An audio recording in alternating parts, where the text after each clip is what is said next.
Good morning, let's see today how I made this PlayStation cake.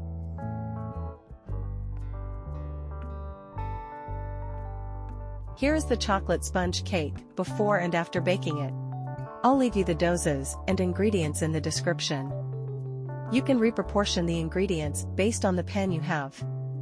I'll give you the link to my video on how to reproportion the ingredients. Once filled, I put it to rest in the fridge, but by continuing the cream not to thicken, I transformed it into a dessert, a tiramisu.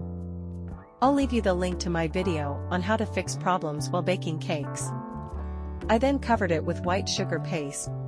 The joystick is a mole cake from which I removed a segment and then covered it with white sugar paste. I had obtained a photo of the logo and the joystick to try to reproduce it as best as possible.